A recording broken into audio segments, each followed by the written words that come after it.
there really is no defined Muppet look. I mean, there's Muppets, there's Muppet Show, there's Sesame Street and Fraggle Rock, and they have their specific worlds they live in. Mm-hmm. But the company has done such a myriad of styles. Everything is there, but it is. We're all limited by what, how many orange fabrics can you find? How many blues? How many greens? If you're good at dyeing, that can add to. Welcome back to Puppeteers. We're your hosts, Adam Kreutinger and Cameron Garrity. And today we have a very special guest, James Wojtal Jr. Welcome to the show, James. Hi, how's it going? Hey, good. So James, for anyone who knows, is all over Instagram and Facebook, does amazing work, and has been in the puppetry scene for many years now, starting with the Jim Henson Company, with Bear in the Big Blue House. Currently is doing all sorts of great stuff, working with Noel McNeil. You've seen him on Last Week Tonight, and everywhere in between. It's an incredibly fast and puppeteer and builder. There we go. And it's just an honor to finally have him and to get to know him on Puppeteer. So James Wojtal, welcome. Thank you very much. My credits sound much more impressive than I am. Oh, that's not true. We've been trying to get you on for a while. It's hard though. And I'm busy, but it's not all puppet stuff. So there you go. Yeah, it's tough juggling all this stuff. Yeah, but we finally. So, what are you working on now? What am I? Oh, right now I am rebuilding some stuff. I did a bunch of work for Carnival Cruise Lines and Royal Caribbean, doing some puppets builds. And I'm rebuilding a lot of those shows now because it's been 5 years. Things have worn out and gotten wrecked, and one set got moldy because they washed it and didn't dry it. And so I'm rebuilding. Each one of those is a set of 9 characters, 4 hand and rod, and 5 rod puppets that have to go to the ship. So I've got 1, 2, 3, 5 more sets to build in the next month and a half. Wow. Yeah. So that's what I'm doing at home right now. I just was at the Henson Company, working on a couple of projects they have going on that I don't think have been announced.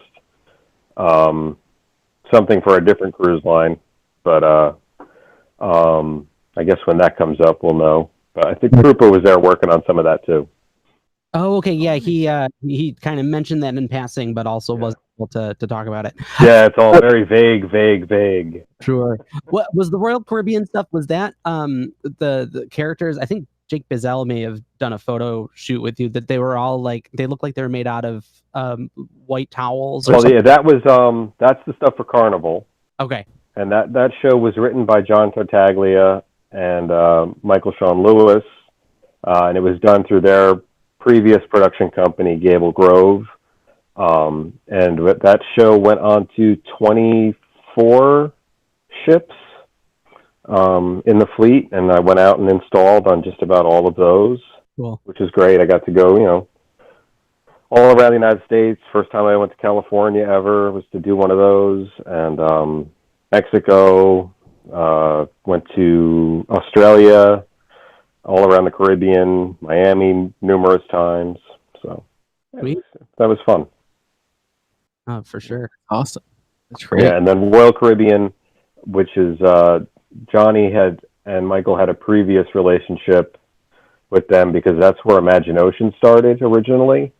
It was a blacklight show on their ships, and I think it was on 4 or 5 ships there. And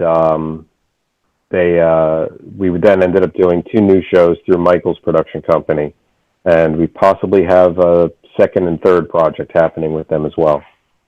Oh, nice. Yeah. Great. It's terrific. Did you build on ImaginOcean too? I know you had performed a little bit too. No, I didn't. No, that was all the Puppet Kitchen. So that was Michael Schupak and Eric Wright and Emily DeCola.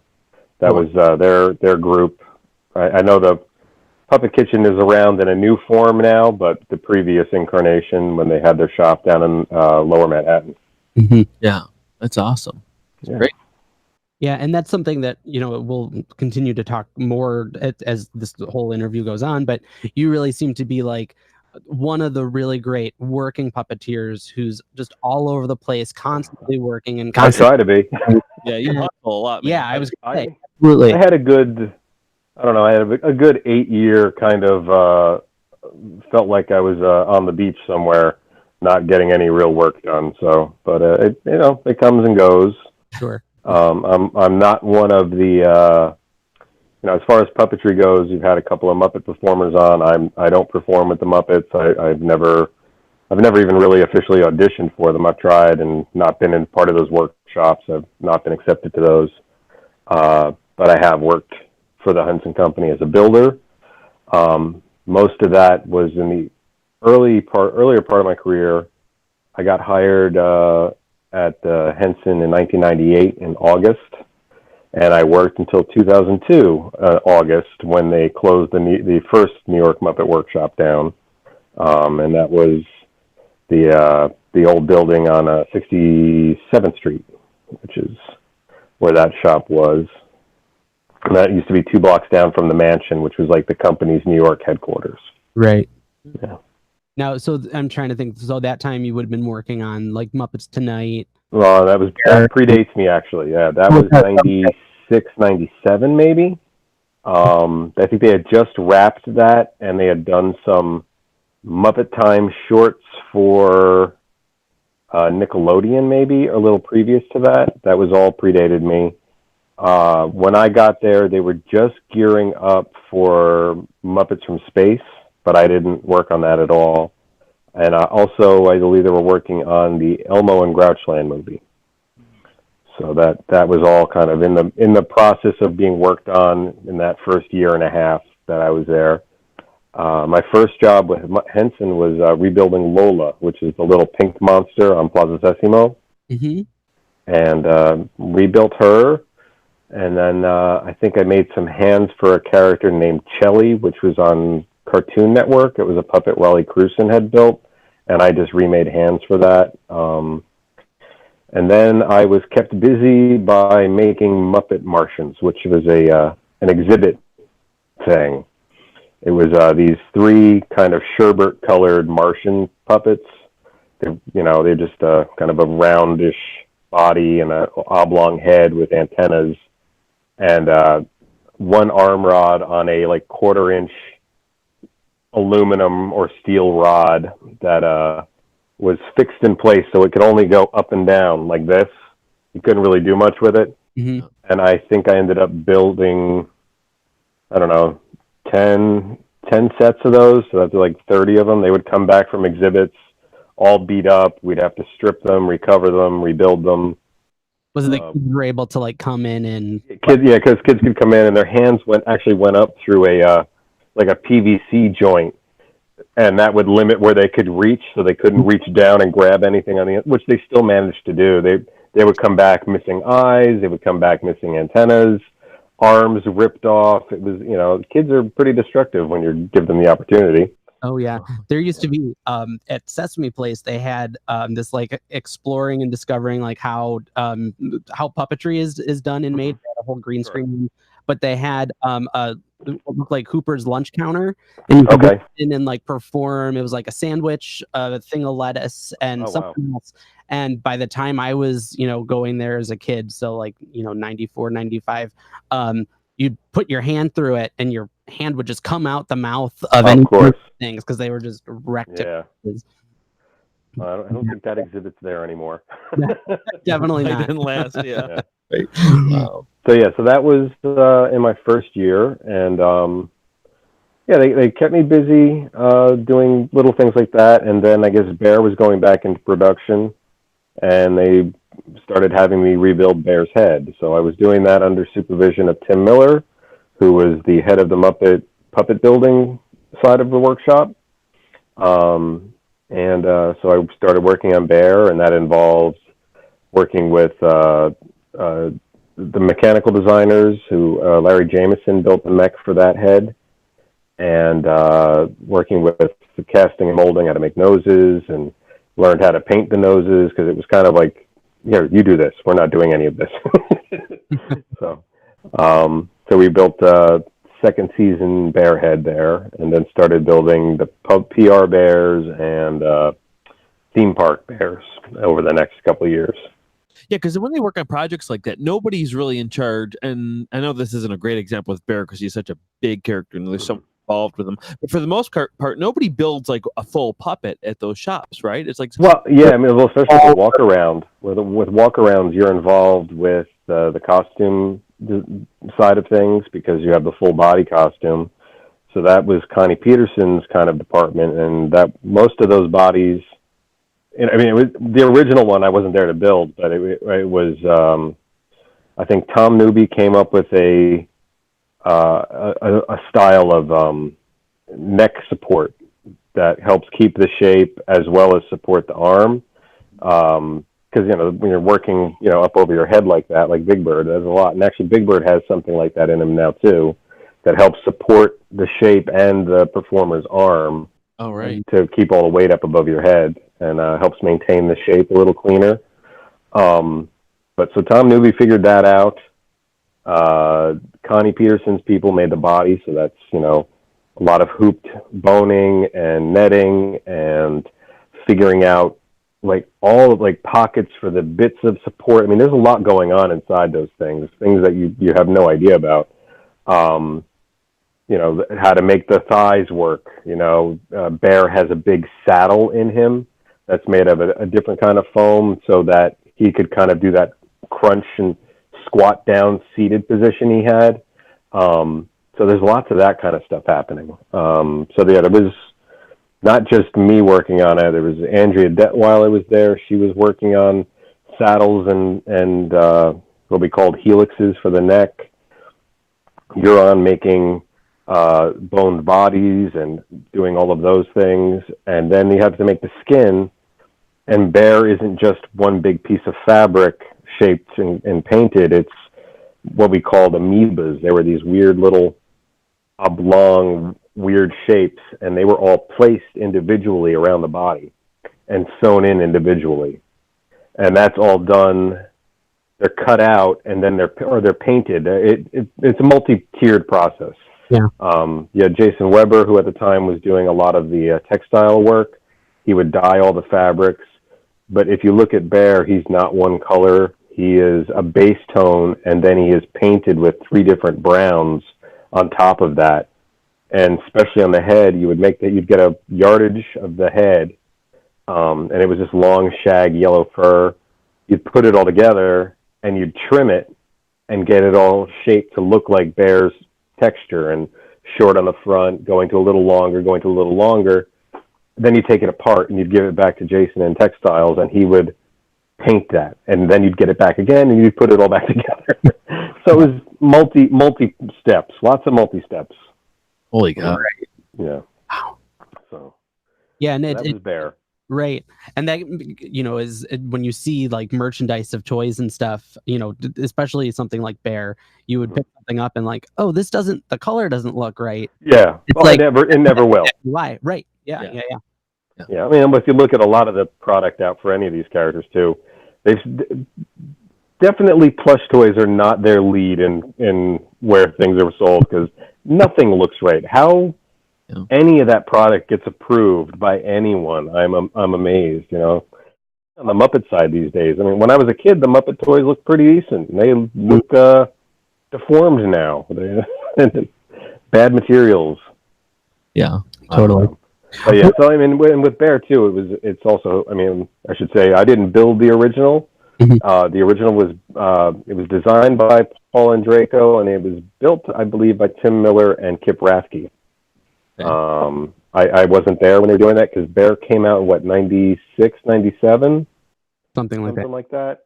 So I joined 2 years later, and they had done a bunch of episodes, and then had gone on hiatus, and we were just going to gear up for another season when I started making the Bear heads. And as a matter of fact, Mitchell Kriegman, the producer, actually told Tim, "You'll never be able to make that Bear again. You'll never be able to do it." And he had to eat his words because we did it. And then he couldn't tell which one was which. So there you go. So, and recently you had to build another one, like a hand. I didn't have to build another one. That was just done for the heck of it. Yes, that was a friend favor, right? It's the one thing I don't normally do is build replicas of things that I don't own. But that wasn't an official. Come on, it goes to You're Noel doing- McNeil. yeah. I mean, like, Yeah, and it's still it's not 100%. It's close. Right. It's close. Good friends of Noel's and I got married about a year ago, and they're both puppeteers, and it's Paul McGinnis and Haley. Jenkins. They got married, and they asked Noel to perform a song from the show because they did we had performances at this wedding. It was quite elaborate. And Noel was going to do it. He had made some otters, and he was going to try and make the bear. And I just give me the stuff. Give me the fabric you bought. Because he had bought one color fabric, and this isn't quite right. So I picked up another fabric that was right. I had an old bear nose, and I molded it or made a new mold, and it shrunk just enough so it fit on this hand puppet size version of bear. And from memory, I was able to kind of recreate, for the most part, what bear was. Mm-hmm. So Noel has that, and he does it. He takes it out on convention appearances, but he calls it the cub because it's way too small to be bear. Of course, yeah. No, that's great. But I don't normally do that. I mean, there's some people out there doing that. I don't want to be associated with Oh no! Every time I see those, I just mark them as spam and tell Instagram or Facebook, take care of these people. There was a period where I was getting advertising on Facebook from one of those individuals' company. Mm-hmm. No. Block. Right. Wait, what do you mean you're getting ads? Oh, you were getting ads. They were doing. They were targeting. Oh my god! Yeah, getting targeted ads from that company. Wow. Yeah, you want to get from that for sure. Yeah. Anyway, so that's that. But yeah, so that's the rarest of moments. Me making a thing for someone, but considering the show hasn't been on in almost 20 years now. Right. And Disney's certainly not doing anything with it, so. That's right. For sure. So before you got to Henson, what was your road there? Was there always an in puppetry or? Yeah, it was circuitous, I guess. I always made things. My mom is very crafty and talented, and she used to make dresses and Halloween costumes for us when we were kids. And she taught me to sew when I was about 4. And I used to make little stuffed animals and all of that, and wasn't really focused on puppetry. But I grew up at the the golden age of the Muppets. I would almost say it's like when I was 4, I had at that point 3 seasons of the Muppet Show in syndication, and another one coming. The Muppet movie came out when I was 4. When I was 5 or 6, Fraggle Rock had just started, and so did The Dark Crystal and all of those. So I grew up watching that stuff and all of the Muppet films and Sesame Street, of course, which was never really my focus as a child. I kind of enjoyed the characters, but who are all these boring people on this show? It wasn't necessarily my go-to production. So, watching that stuff and having been influenced by it, I was always as I got older, trying to make things and going, well, how do they do that? And figuring stuff out. And, it wasn't like today where you have the internet and people telling you how to do things. You had to figure out what things were. So I'm looking at freeze frames on a VCR of a puppet going, what is that material? Where can I get something like that? And never even knew what the fleece was until I was in my teens, honestly. But figured out foam rubber, and we had an old cushion from something, and I cut that apart and made a little thing. And so I did a lot of that, and started making puppet stuff more seriously in high school. I was never much of a performer, very reserved, I guess, a little shy about that. We didn't really have a big theater program. We did have one, which of course then the theater program director said, we're going to do Little Shop because you make puppets. So I got suckered into making a production of Little Shop in high school, not knowing what the hell I'm doing or what to use or so it's this hot glued together thing. That's most productions of Little Shop. Yeah. I mean, I still have pictures. I mean, considering what it wasn't bad for my age, I suppose, Of course. and lack of real knowledge. I ended up doing another one years later that came out okay. It was really big, but it was still kind of crazy and still learning how to do things. You get that book of instructions from Marty, and I'm looking at this going, I don't know what any of this means. So did that, and then I got out of high school, went to college, I went to FIT in the city and studied illustration with the idea that I would go on to their toy design program, because puppetry kind of seemed like a weird angle. I really didn't have a route to get to that. Got to the toy design program and then promptly dropped out of school because I was told that, well, we're not going to draw or do any sculpting or designing or anything for at least a year. And I'm like, well, I don't care about child psychology. I don't care about marketing. I want to make things. This is not fun, So I dropped out in that would be the late fall of 95, and went on to do a lot of crappy part-time jobs. Was still making things on the side at home, but did weird random stuff. And then I guess in it might have been the late summer of 96, I was looking through not Variety, but Backstage. And that was my sister, Elizabeth, had been going to AMDA in the city, which is like American Music and Dramatic Academy. She had decided to do a couple of years at that school, and she's like, well, you should look there. People always see different jobs. And I looked through it, and I found an audition at the Swedish Cottage Marionette Theater in Central Park. There's actually in Central Park a little marionette theater. So I figured, what the heck, I got together whatever kind of resume I had and called them and got an audition as an intern. It was a paid internship for the summer. And I went in and faked my way through it, having never really held much of a marionette. The closest I had was a goofy little bird marionette with 2 legs and a wooden body and a head, and it just kind of did the walk, like that. And I went in and I got through the audition, and they hired me. And that was my first experience performing in a theater of any kind or doing anything like that. And I was there for the summer. It was a lot of packing up trucks, unpacking trucks, setting up a very rickety speed rail bridge. I don't know if you know what speed rail is. It's that aluminum piping. Oh, okay. And it's put together with like a hex key.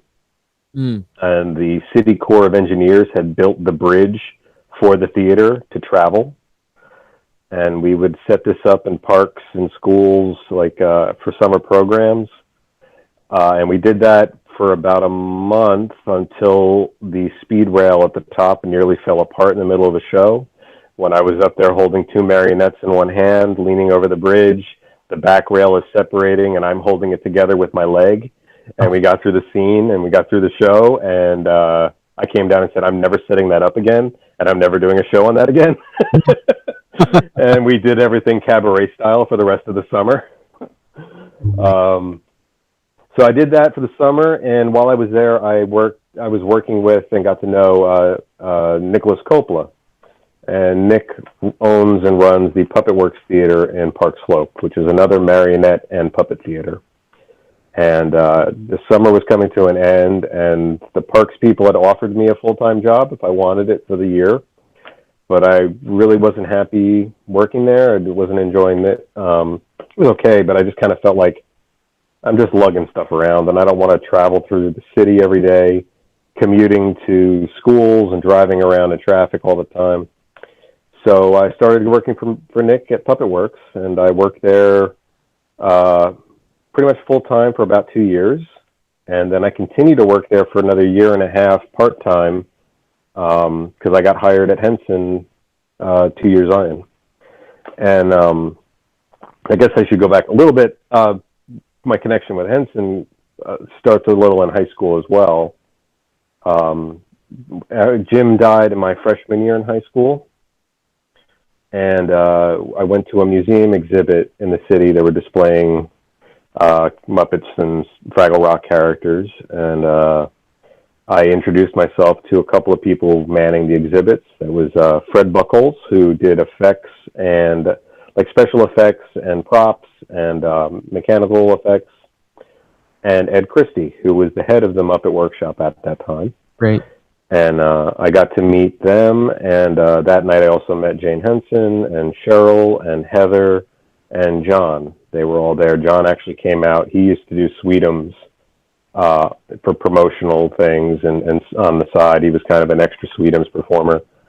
And he continued, I think, to do the role for quite a number of years after Richard Hunt passed. So I met them, and Ed and Fred invited me to visit the workshop. So I got to go to the workshop when I was about 14 and meet all these people. And through the workshop, I ended up meeting Jim Martin, puppeteer from Great Space Coaster and Sesame Street. And he invited me to visit the set of Sesame Street, so I went and visited Sesame Street, and I got to meet Richard Hunt and Jerry Nelson and, what's his name? The original director of the show, his name is falling out of my head. John Stone. Wow. John Stone, yeah. And a lot of the other performers there. So that was when I was 15, 16. But then I had kind of given up on the idea that it would ever happen. So I kept in touch a little bit, but I was kind of going off doing my own thing. But while I was at Puppet Works years later, I had sent in my resume again via a friend of mine who had met somebody who was working in the shop. They were like, "Oh, you should send. So I put my resume together for them, and they submitted it through different channels, and it ended up on Tim Miller's desk. And Tim Miller's the one who called me. He called my house. I was living with my grandmother at the time, so I was at Puppet Works all day. I got home around 6:30 that night, and my grandmother said, "Oh, someone from the Muppets called you." Old tape recorder, answering machine. So very exciting, but clearly their business hours are done. So I write the number down and go to work the next morning, and then call them very nervously from work. And I said, "We would like you to come and interview. We might have some work for you." And I went up there and interviewed that afternoon or the next afternoon, and they hired me. But I couldn't just quit Puppet Works, so I was doing shows in Brooklyn in the morning. I would get up, go to Brooklyn, do 2 to 3 shows, leave Brooklyn at 1:30, go take the subway into Manhattan, go up to 67th Street, and I would work from like 2:30 till 7 o'clock at night. And I did that for about a month, and then it was like, I can't do shows anymore. So it was a lot. It was very exciting. It was a very exciting time. Yeah, no, I couldn't imagine. I've been talking a lot. I feel bad. No. That's one run-on sentence there. No, that's awesome. Yeah, and that must have just been such a crazy time. I just think about that era where they're trying to do things with the Muppets and with Sesame Street. Like you said, you came in sort of at the Muppets from Space, Elmo from Grouchland time, and just the bustle of activity that must have been. Been. Well, and you got to remember then at that point too, the company still owned everything. Right. So it was, I came in just before the forced separation of things, which was a shame. I think it was in '99, end of '99, when they sold the company to this group in Germany called EMTV, which was an entertainment and merchandising company. And then those idiots screwed things up and sold Sesame Street to CTW, which changed its name to Sesame Workshop. And then the company bought everything back, what they had left, which was the Muppets and Fraggle Rock. And they we chugged along for 2 more years, and then they sold to Disney, So it was a very tumultuous time. There was a lot of anguish going on.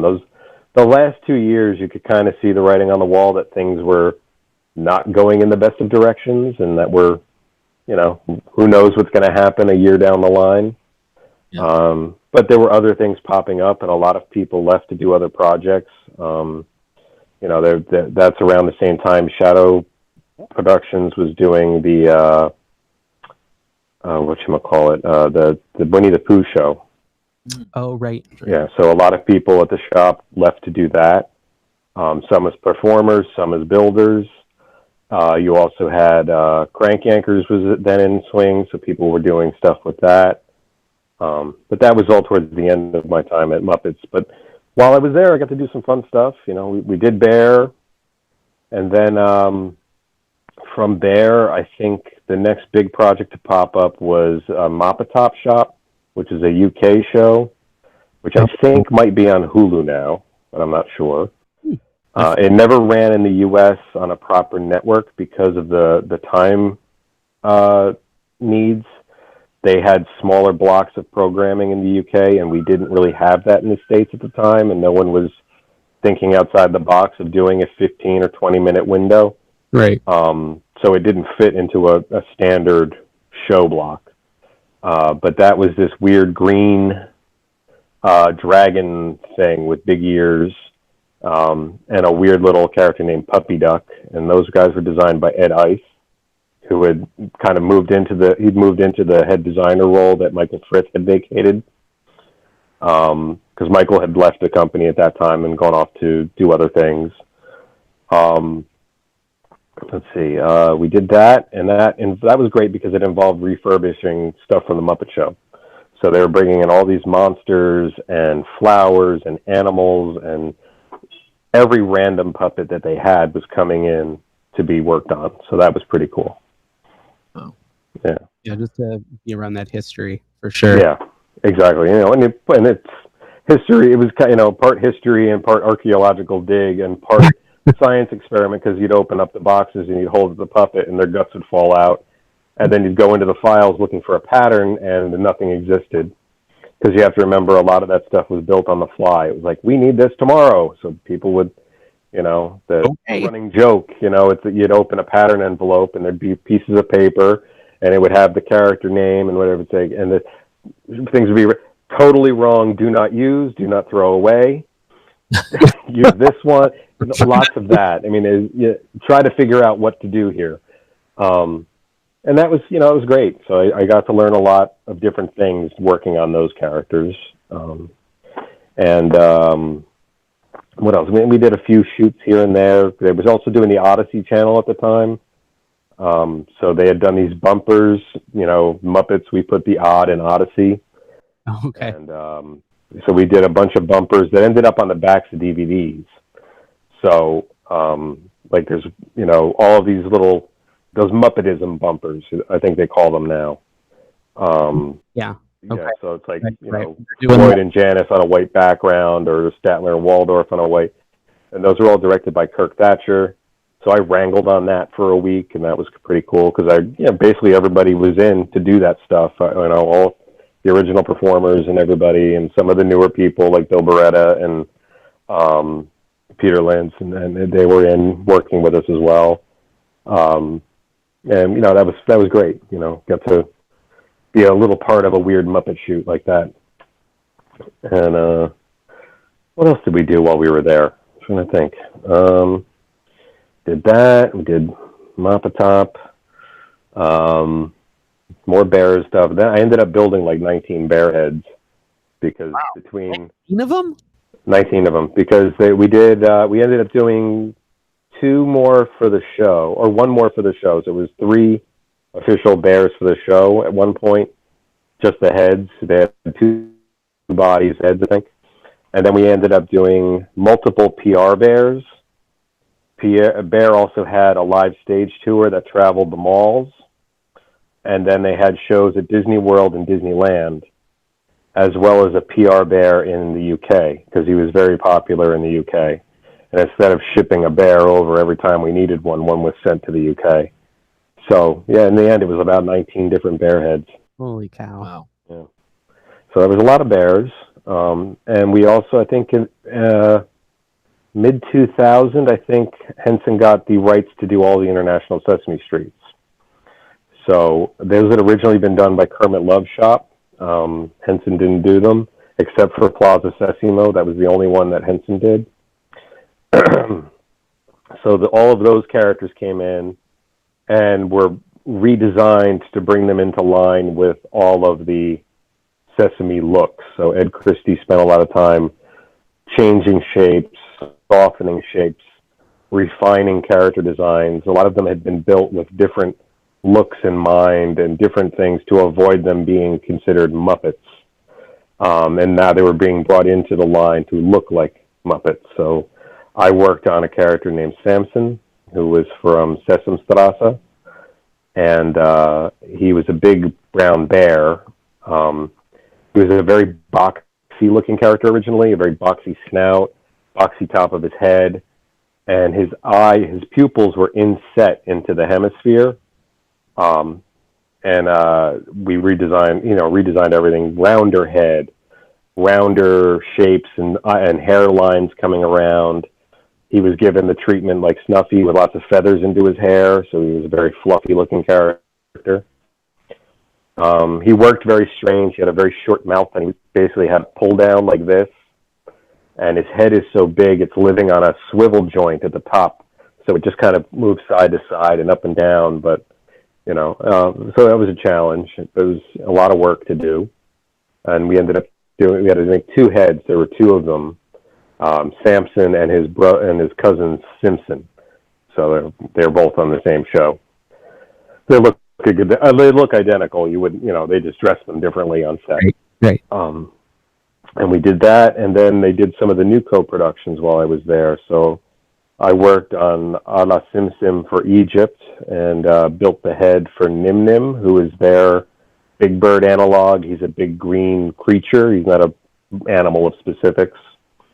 And then I assisted Tim Miller for Takalani Sesame, which is a South African production, I think. And they have a meerkat who is their walk-around Big Bird character. And Tim made the head for that, so I helped some of the sewing and stitching on that thing. Yeah, and then what else? And there was lots of refurb over the years. I refurbed all the Muppet Chickens one year, like all of the Muppet Chickens. They all had to be stripped of their feathers, refeathered, repainted, eyes replaced.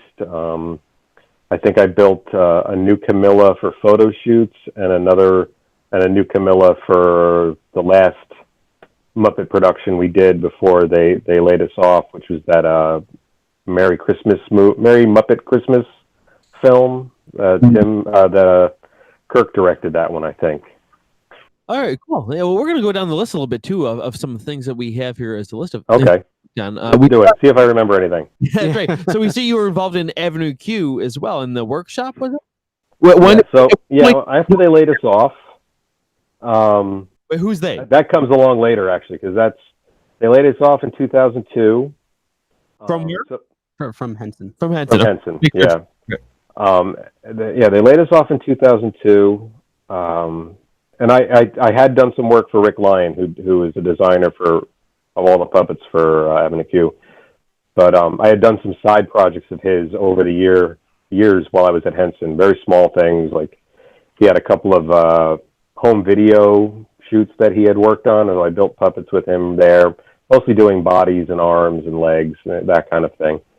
But before Avenue Q, I actually worked for Bob Flanagan. So I don't know if you know who he is. No, not by name. Okay. Bob Flanagan is amazing. He worked for the Henson Company for years in the early 80s. And he went off. He and another guy named, I think, Norman Tempia, they were both doing side projects for Saturday Night Live. Oh. And Bob Flanagan is the creator of the puppet Toonces the Driving Cat. So I don't know if you know who that is, because you're both really young and you're staring blankly at me. I have no idea. There you go, because I'm old. I forget this. So in the 80s, there was a character named Toonces the Driving Cat. He was on SNL bits. Okay. He had a little theme song, and it was just this cat driving a car. And at the end of every skit, they would drive off a cliff. So Bob built this puppet, and Bob created a company named Den Design, and he did puppets and props for SNL and Conan O'Brien and everything for years. He's kind of semi-retired now. I might be speaking out of school a little bit about that, but Bob's amazing. So after Henson, I actually worked for Bob Flanagan for about a year and a half, 2 years, and then he got slow. We worked on Saturday Night Live, some commercials, and I actually worked on Wicked, building the big dragon proscenium for the inside of the theater. Oh, great. And that was all done at Bob's shop. And Which one was that for? Was that for the touring show? no, for Broadway. Oh, really? Wow. For Broadway? Yeah, we worked on the actual Broadway. I've never seen the show, but we worked on the Broadway show. Did you never seen it? No. They didn't give you like a ticket or something or anything? No. It's amazing. I got to go see Avenue Q when it premiered. They don't normally do that. Yeah. So yeah, worked for Bob. Bob slowed down. I was again coming into a doldrum period, but that was just as Rick was gearing up for Avenue Q at the Vineyard. They had already done some of their test showpieces early on, and I may have helped on some of that, but I really don't remember. I think I might have sewn a couple of arms one weekend for that stuff, but now they were gearing up to do the Vineyard production. And that was all built in Rick's house in Jersey. He lives not far from me here in New Jersey, so I was commuting over to his house, and there was like 5 or 6 of us every day in his living room and in his kitchen and dining room, and we built that show initially in Rick's house. So it was a lot of making lots of bodies, figuring out the body shapes that were going to be necessary because of the way they were performing. They're not up above the head, they're down here, so a lot of them have scooped backs so that they can nuzzle into the bicep a little better. And they had to last, so they're really robustly built. There's lots of boning, it's lots going on. And Rick is an amazing builder, and he's very particular, which is good. I'm a little more slapdash, honestly, but he's very exacting, which is really, for something like that where everything's got to be the same over and over and over again. He's good. He's really good at it. So we did that, and then that show opened at the Vineyard. I didn't see it there, and then within weeks of them opening at the Vineyard, they got the okay to go to Broadway, and immediately he went into high gear, rented a shop here in Jersey, and then I was commuting over there. So I worked with Rick on Avenue Q for Vineyard to Broadway to the UK production and the Vegas production, and then then it was done. But So then you worked at Avenue Q and Wicked for the Yeah, I was thinking about that. So when you went to the Tonys,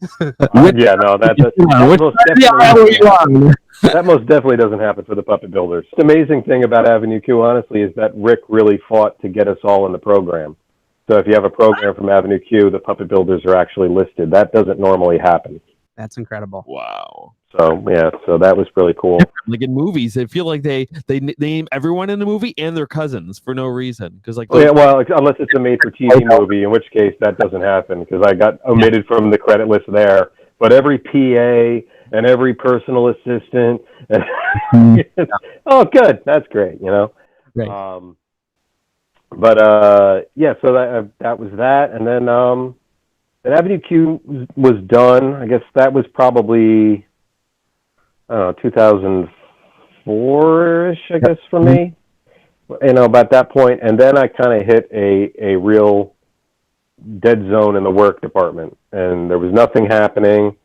I tried to get work at Puppet Heap, which runs the Muppets now. That never happened. Henson wasn't really hiring.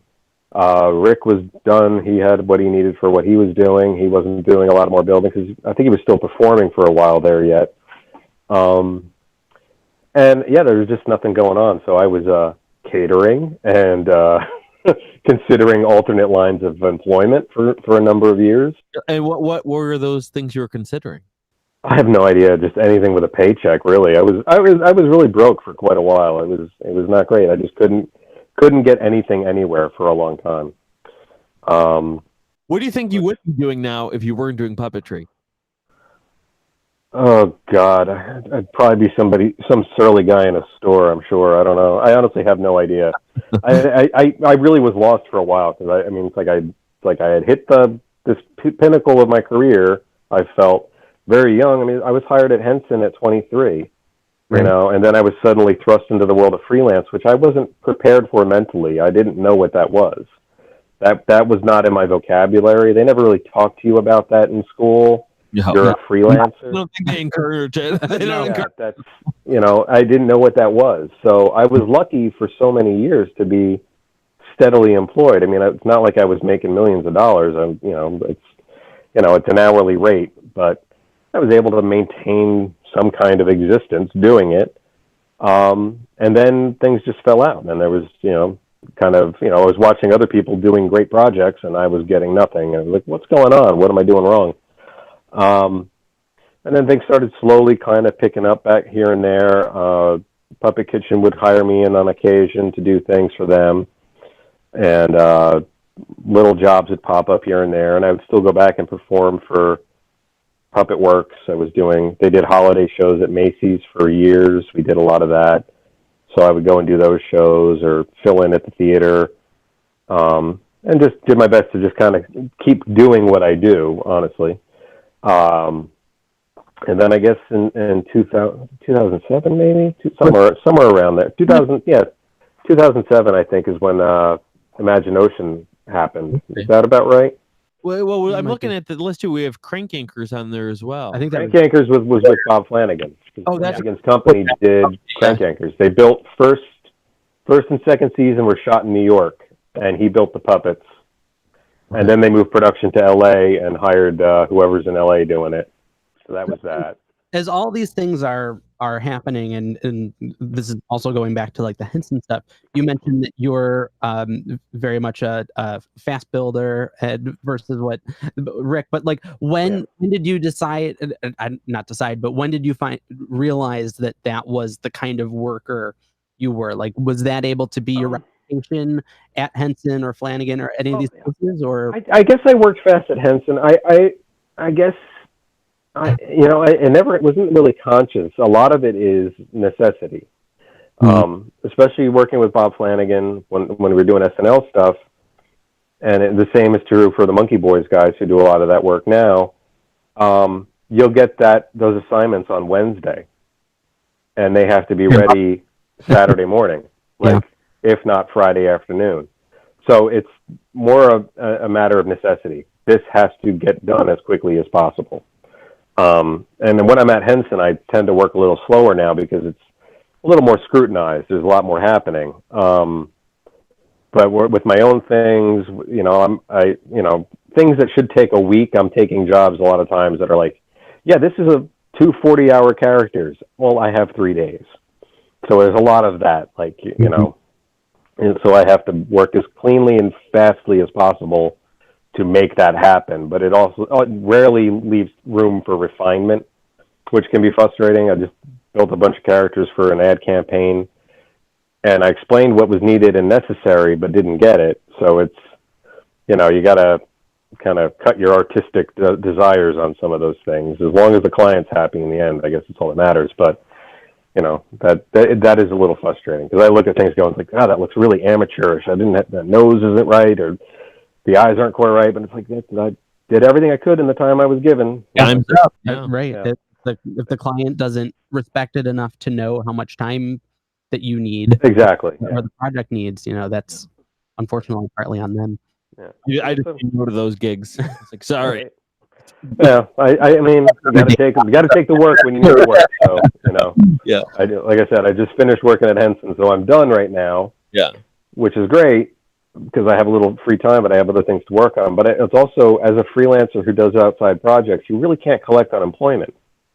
So it's, unless I had no other work, then sure, I can collect unemployment. If I had no gigs coming up and I just finished at Henson, I'd collect unemployment, but I've got 4 other contracts that I'm working on, It's one of those weird double-edged swords of being a freelancer, so.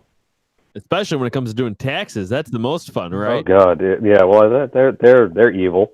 Yeah, they're so evil. Yeah. Well, I got audited twice within 6 months 1 year. Did you really? Yeah, for 2 different tax years, which wiped me out for a year. It was like they took like an additional, I don't know, $9,000 or something like that, which is a big hit in a low-income freelancer's world. Yeah, absolutely. Yeah. Do you know what it was that kind of flagged them or made them suspicious? I have no idea. I still don't understand how they do that. I suck it up and pay for an accountant. Yeah, that's right. Yeah. I was trying to do it myself, and I thought I was being honest about everything. I saved receipts, and but they look at you as it like, well, what is your what was it? The guy kept saying, well, what is your inventory? I'm like, I don't have an inventory. There is no inventory. That's not a thing. I buy what I need when a project comes up, and I make the project. Right. That's how it works. Yeah. So, but anyway, yeah, so that was fun. You don't write off enough stuff. It's just like, I don't know. I think they thought I wrote off too much, and they declined a bunch of stuff. Yeah. So. Interesting. Yeah. Hey, you don't want to mess around with that stuff. Yeah, definitely. No, they're terrible. Yeah, you're smart to just hire somebody to do it. And Yeah. Right. So, I don't understand it. Yeah. Now, have you noticed? And I know that Henson has always been as meticulous as they can in terms of the detail and such like that. But as cameras have gotten better, have you noticed that there's been more that you guys have to do to make sure that? I mean, yeah. that it's a puppet, but so. In 2002, we did Swamp Years, I think it was 2002. Yeah, we did Swamp Years, and that was the first time we ran into the world of HD cameras. Okay. Which does no puppets any favor at all in any way, shape, or form. And we were still using the good fleece then, because as you know, the fleece now is not good. It's okay. Yeah, so they reversed. Yeah, the good fleece with the bad cameras. Now we got the bad fleece with the good camera. So it's like made everything twice as hard. Exactly. But it was still just as much a challenge because you really had to be careful picking that seam out. And we could still pick seams and trim fleece really well. This newer fleece, I'm sure you're aware, does not trim well. No. Does not pick seams well. You have to do a lot of different things. But that was the first time we run into that, and it is an issue. I personally have no visual acuity for HD. I don't know what is so appealing about it. I kind of like a movie to look like a movie. I don't know if that makes any sense. Yeah. Like if I'm watching, like one of my favorite movies is Ghostbusters. If you watch that movie, even a cleaned up version of it, it's still kind of grainy and funny looking, and I like that. I don't want to see things crystal clear, and with puppets, I think it's a nightmare. I went to see those more recent Muppet films, and the image is so damn clear you can see every little bit of fluff and fuzz on their faces, and it's not as appealing. It's like Yeah, I think with the 2011 Muppets, I could be wrong on this. Maybe I'm thinking of a different package. One of the packages or one of the posters, you could Kermit's collar, and I just feel like there's like one little wrinkle. There's a tiny little wrinkle up possibly. The collar. I'm like, I can see. Yeah, interesting. Yeah, no, very possible. Everything picks up everything. Yeah. So yeah, that's not the greatest of situations, but so yeah, I'm not a big fan of HD or high, whatever. I mean, we still have a TV with a cathode ray tube in here. Here, see? Oh yeah, there you go. And we still had a little tiny one in the kitchen up until recently. So, I don't even, honestly, I don't watch that much television anymore. It's all through the damn iPad. So do you work out of your house or apartment now, or do you? Yeah, I mean, I live with family here in New Jersey, and I work out of the basement, which is. Oh, nice. The other reason I'm not down there is I'm kind of trying to tear it all apart and fix some things down there. But I'm sharing a workspace with 40 years of accumulated crap. It's not really the most ergonomic setup in the world. It's Well, it's so nice to have a workshop where you live. Like for me, I couldn't do it any other way. Like sometimes I just want to get up and work in the middle of the night or something. Well, with me, most of my work is like you try and do stuff during the day, but there's always a million distractions. And then it's like, I really don't probably get started on a lot of things until 8 or 9 o'clock at night, and I'll work until 4 in the morning. Yeah. And which is, it's just the reality of it. It's like my sister's kids will be over here, or I've got errands to run. or I'm working during the day somewhere else and then working late through the night. So it is nice to have it, and I can go up to the kitchen and get food when I want it. Yeah. But so the work out of the house is not bad. Not bad. Right. Another thing that of yours that I absolutely love.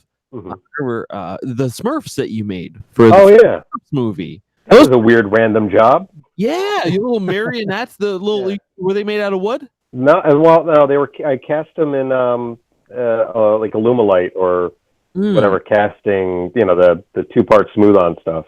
Yeah, they were beautiful. You didn't perform for that too, did you? I did one day, but it turned out because why does anything ever work perfectly? Opening day of ImaginOcean off Broadway was the second day of filming. Oh God! So I had to bring in 2 puppeteers from Puppet Works, Mike Leach, who was just left the company actually, and another woman named Jamie. They came in and performed in my stead because I had to be performing off Broadway. But I got to do one day on set, work with Hank Azaria, show him how to hold the marionettes, and that was pretty cool. How did they find you for that? Because I wouldn't think of you being known for marionettes at that. Well, I think they were called Puppet Works actually, and Puppet Works called me, and then I talked to the scenic property guy. Yeah, it's all.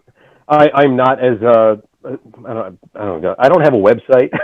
Like I don't have any of that, so I'm hard to find. I guess. I mean, you can find me on Instagram if you're so inclined. But I don't. I'm not good with websites and that kind of thing. It seems very adult, and I'm a child. So yeah, I get weird random jobs because they'll call Puppet Works, and then Puppet Works will call me. Hey, do you want to do this crazy thing? And I'll either say yes or no. But that was a fun one. That was good. Yeah. Yeah, they look so great. Yeah, I remember. Yeah, I watched the movie before I even knew you were involved. And I just said, "Man, those look so cool." If only the movie was great. I wasn't gonna say it. Well, I'll say it. It was garbage. Charlie's not coming back for the best scene ever happened. Yeah. The best scene is 30 seconds into the film, and then you go, "Oh, all right, we don't need to watch this anymore." You have done the whole film with those marionettes. Mm-hmm. Right. Great. Right. Yeah, no, that was great. And that was fun. And they were supposed to look kind of rickety and handmade. The idea was that Gargamel had made them himself. Yeah, of course. So. Yeah, those were awesome. Another thing, so we were talking. Me and Cameron were talking the other day. All your work is so beautiful. But one thing I notice about your work in particular is you tend to make a lot of birds, and your birds are just like really beautiful. Like I think I just like birds. And I think it's just because it's that shape. Yeah. Right, this shape. And lately I've been making a lot more people, and I hate people. People are boring. Human shapes are boring. Yeah. Human characters are boring. If you want people, hire people. Yeah. Make weird things. Weird things are fun. And but yeah, weird beaky shapes. I like weird beaky shapes. And so it's just something I draw a lot of. Yeah. Oh, and your drawings are so amazing too. And I love seeing you go from sketch to puppet. Another one of my other favorite ones that I think you seem to use a lot is that little lizard with that crinkly fabric. That's really that's my demo puppet. I bring that for most things. Yeah. So I had that out today. I'm doing something. I always say yes to things that should I say yes to this? I don't know. I did a puppetry demo at a Comic-Con. They had like a little kids section. And it's fun to do sometimes, and the people who run it are very nice, and it's nice to talk with them. And I went and I did it, and we had one kid show up. Oh, no. So I was there for an hour and a half and came home. I was like, well, I'm going to go take a nap now. Oh man. But yeah. Go ahead. But yeah, so I'm like doing weird stuff like that. But that's like I've been doing a lot of puppetry demos and stuff for things like that. Noel got me involved in this, and when I'm on the ships, when I'm training new puppeteers, that's a good basic one to bring out because there's really nothing in it. It's very Kermit style. It has a very minimal skull, minimal body. This is the basics of performing with a puppet. So, what is that fabric? I guess it's called popcorn fabric. I honestly don't know what it is because I bought it at a remnant shop. Oh, okay. Then there's a remnant of fabric. Did you dye it in the different colors? No, I hand painted it. It wouldn't take dye. It's actually blue, and I painted it with acrylics. I just like watered down acrylic and sponged it into it, and then dry brushed the darker patterns on top. That nice wrinkly, bubbly fabric texture. Yeah. Somebody called it bodice fabric once, which might be what it was for, making bodices for underneath a dress. I remember like at one point there was like I think it was even an infomercial thing, those shirts that were like this big, but they could fit people. Is that what that is? It seems like that, but it's not quite that. It's the whole fabric has little elastic lines running through. Yeah, that's kind of what that is, I think. Yeah, it's weird. But I when I see something interesting like that, I'll buy it, but I don't always find it. So. Yeah, my problem is when I buy interesting stuff like that, I buy it for later, and then we never use it. no, not only do I not use it, I don't know. Like now I want it, but I have no idea where I put it. No, I've done that too. Yeah. I've stopped myself from buying things on a spur of the moment because I'm getting better. I'm getting better. But for a while. That accidentally happens when you've built puppets, and we wanted to bring this up and kind of. It was a little bit of some puppet drama a couple years ago. Yeah, was it? Maybe last year. Was it last year or 2 years ago? Who was this? With me. Between the two of you, there was an accidental. Oh no, but that's No. We want it. And I honestly thought it was funny. I was like, wait a minute. I think it's the problem in our world is we are limited by the style. Yeah, well, and the fabrics. For people who don't know, we got to explain a little bit more. Yeah, so I'll give you my side because actually I think there's some parts of it that you don't even might even realize. No, I made this puppet. Puppet, and it was literally just made out of like prototype things that I had lying. Sure. Yeah, so I had like an orange head lying around. I was like, well, I'll just throw a body on that. Mm-hmm. I threw a body on it, and I took a nice picture of it and I posted it online on Instagram. Okay? Didn't you share it with me first? I might have. Oh yes, I did. Oh yes. So I made it, okay, and it didn't even have any teeth. And then I showed it to Cam, and Cam's like, "Oh, why didn't you put some teeth on it?" So the teeth weren't my idea. And I actually put these like round teeth on it. Cam's like, no, put like pointy teeth on it. I'm like, okay, that'll look cool. Like, oh, it does look cute because and I just put them on. I took the picture and I put it up on Instagram, and then I got like 2 or 3 messages, maybe even 4 messages from like some other puppeteers. They're like, James Wojtal copied your puppet.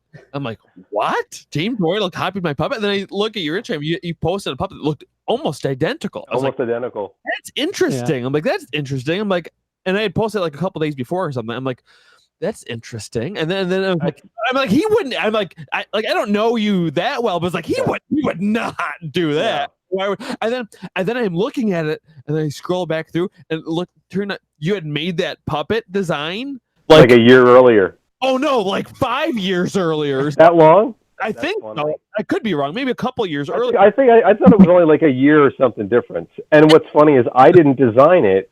It was designed by a comic book artist named Jay Fosgett. Yeah. I built it for him. For him? Oh, he's got that one? Oh. He designed it, and I built it for him. It was very simple.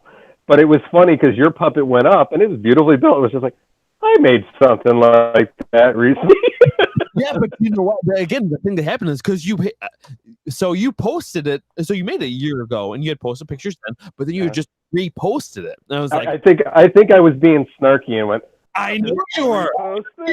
Here's the thing, but a lot of people had recently started following me, and they thought mine was first. Yeah, of course they did. You copied me, and then I was like, I didn't get that involved in it. I thought it was. No, I know. Then I saw your post, and then I saw the old one. I was like, oh, he's letting me know. No. So then I went in. I know I sent you a message saying, we didn't really argue about it. I thought it was funny. No. But for people who may have remembered that, and the reason I brought it up and you started addressing it is just like keeping things original in a world where you only have a certain shape, you only have certain sizes. Most people can't get access to more than 12 colors. Yeah, so you had the same conversation with Jim Krupa too. I mean, he went through all the dramas he went through. Right. But there really is no defined Muppet look. I mean, there's Muppets, there's Muppet Show, there's Sesame Street and Fraggle Rock, and they have their specific worlds they live in. Mm-hmm. But the company has done such a myriad of styles; everything is there. And now you have the weird subtle differences because you have the puppet heap Muppets, which is they're the same but different. There is Paul when he builds an original character. There is you can tell it is one of Paul's world characters. Like there's that the big mean Carl monster. If you know Paul's illustrative work, you know that is a Paul and Draco. You can tell that it is his world. and it's beautiful stuff. He does amazing designs, but it is, we're all limited by what, how many orange fabrics can you find? How many blues? How many greens?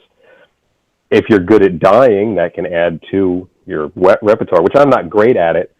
I can do it to a point, but that takes time. And I don't have a giant dye pot. I can dye, parts of a thing, at once. That's a whole other world of effort, Yeah. So anyway, that is funny that we have done this, essentially the same puppet. And looking at that puppet too, again, it's essentially primary colors, primary shapes that were working. It's gonna happen. That's what you were very nice about it too. I sent you the message like, "Hey, bud, sorry, I had no idea about that," and you're like, "Totally fine." And he's like, and then I liked what you said too. You were like, you said that you really appreciated me like acknowledging it and reaching out. Well, Yeah. No, and of course, and I would have done the same. If I had copied you, I would have said the same thing. I'm copying this guy's work. Look at me do it. I think I even said in the. And honestly, I think yours was more well built because I did mine really quickly. It was, it was slapdash. It was enough to get the point across of what Jay's drawing was. Yeah. But we work well together, he and I, and we build puppets. But we can only. He can only afford to spend so much, and I can only afford so many hours to work on something, and he knows that, and I know that, and so, they're basically, he sends a sketch in drawing form, and I send a sketch in three-dimensional form. Yeah. And if we had 6 weeks to work on it and full budget, it would be this other thing. So. Of course, yeah, without a doubt. Yeah, I just remember when I messaged you, one of the first things I said was just I didn't do it on purpose, and it's okay if you don't believe me, because if I saw these two pictures next to each other, I wouldn't believe you. Yeah, no, and it was funny that it came, but again, it was between all of us. It's such a basic, simple, Muppety monster design. Yeah, What did we both had downturned horns and a weird peak on our head? Yeah. Those are the weird side factors and fangs. Yeah. Actually, the only main difference is that mine did not have the horns, but I think in the picture you posted, I think maybe the background color was similar to the color of the horn. Oh, maybe. And I remember looks remarkably similar. Or maybe I hadn't put the horns on mine yet. I think it was that. That may have been it. That may have been it. Yeah, but yeah. So, silly. So he's not mad at me anymore. That's good to know. Yeah. So many silly puppet things. Oh, gosh. So, well, what else is on your list? Have we gotten through half of your list yet? Well, I think this was a really great part one, at least, and we'd love to be back. Did I talk too much? No. We loved hearing all this kind of stuff. But before we wrap up, there's one more thing, because actually I just got to pull it up here. Daniel Becker asked. Well, you're doing the thing for Daniel now. I'm glad, because I was like, I don't have time to deal with this. Oh yeah, I'm excited about it. That's a fun little. That's much more in your wheelhouse, I think, than mine. Mine would end up looking twisted. Oh, okay. Sorry. Yeah. Dan, I asked Dan, because I was talking to Dan the other day. I was like, what's something I gotta ask James to talk about? And I don't know anything about it, but he just told me to ask him about the aborted final ImaginOcean. The aborted final finale of, sorry, it's kind of far away. The aborted finale of ImaginOcean. Okay, so did you see ImaginOcean? I did not. No. Okay. I mean, I know what it is. I've seen pictures, and I know. Okay, so I mean, it's basically, it's three fish friends going on an adventure, and the end. The great gift at the end of the show is their friendship. And in the end of the show, as it ended, they opened a treasure chest, and something happened. Some things came out, but anyway, they did realize that their friendship is the big reward at the end. That was changed 2 days before opening, or the day before opening, because the ending originally involved what we dubbed La Fonda, the spirit of friendship, who was this ethereal spirit thing. It was this humanoid girl that came up out of the thing, and she had these giant hands in these weird shapes, and she would float up from inside the treasure chest, and there was a little girl voice that spoke, and it was very creepy. And that was the initial, and from what I recall of it all, and they would sing the end of the show's song, and then they would leave. But LaFonda was horrifying, and she was unceremoniously excised from the end of the show. So that was that, and then they did really cool stuff with ImaginOcean later when it went on tour. They didn't have LaFonda, but they added puppets to it, and they changed puppets, and they moved some other things. It was really, that show evolved, and now it's that animated thing, that CG thing. How long were you involved with that show? I got John Tartaglia actually called me and asked me to audition, which I was surprised by. So I had seen the notices for it, but I was like, I'm not going to do that. But then he called, no, I think you should do this. You'd be really good. And, I hadn't really done any performing, so how would he have known, But I went in, I auditioned, and they offered me the part the next day, and I played Tank, which was the anglerfish, which we all laughed about because right when we started, The Onion did that comic strip they had done about anglerfish. If you don't know, the anglerfish you see, the one you recognize with the big lantern on top of its head, that's a female. Oh, okay. Male anglerfish are about the size of their pinky, and they're parasitic, and they spend their whole life searching for a female, find a female, bite into the skin of her body, latch on, and then he is absorbed into her and lives as basically a parasitic pair of testicles on the outside of her body, and release sperm as she's ready to release eggs.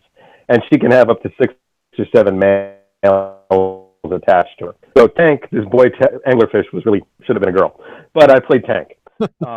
And Ryan Dillon played Dorsal, who is the main lead fish, and Stacy Weingarten performed Bubbles, the female fish, and Laura McLean played Leonard, the octopus.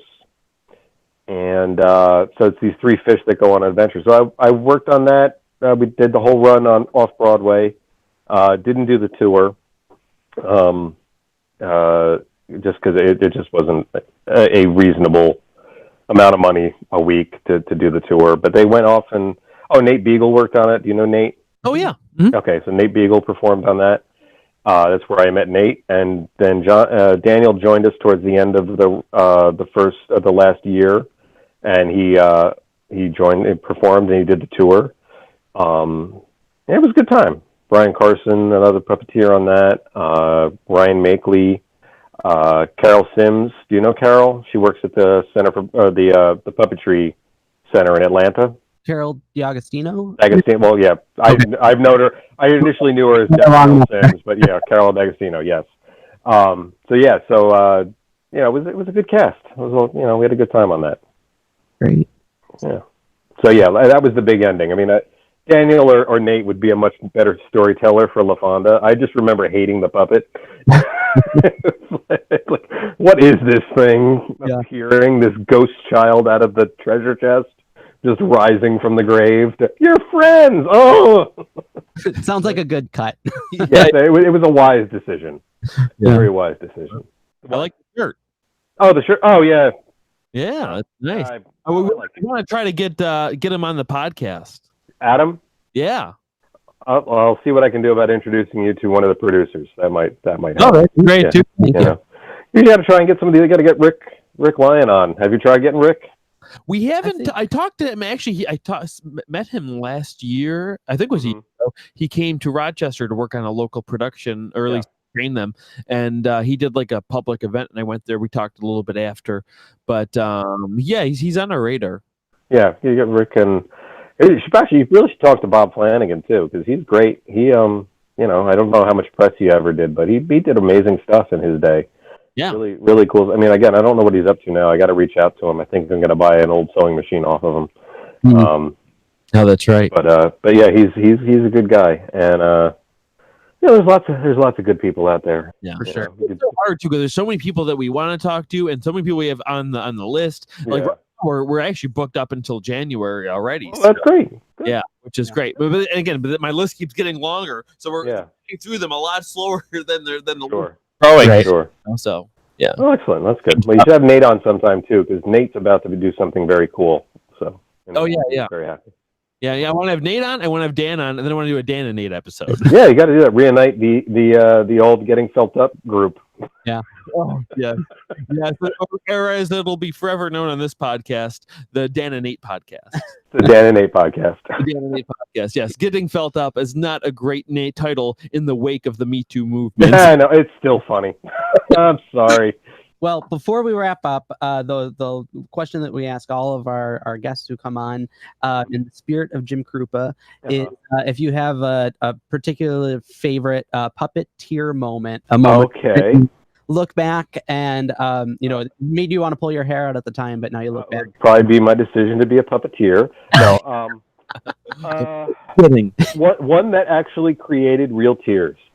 Not a full-on cry, but I definitely teared up. I was doing a music video for College Humor. I had built, we did a video parody of The Little Mermaid. Okay. It was called Kiss the Girl Continued. It is not for children. It is definitely not a child-friendly video, College Humor stuff. But we were doing this video, and towards the end of the video, the two characters are in a rowboat, and they're rowing off. And I think at the time, I was performing the little crab character, who was our Sebastian analog.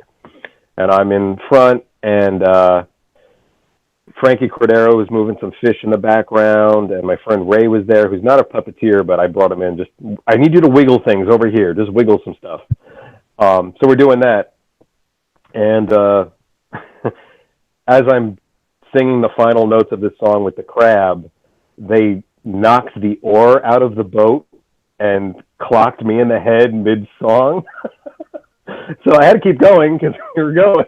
And I think that's the take they used, but I got walloped real good with a full-size boat oar on set, which was great. And stars. Yeah, it was good. I've had plenty because I don't have the glamorous Muppet jobs where things are on a normal set. The crummy sets are always where the best. Yeah, I did a series of commercials for Ruby Tuesdays.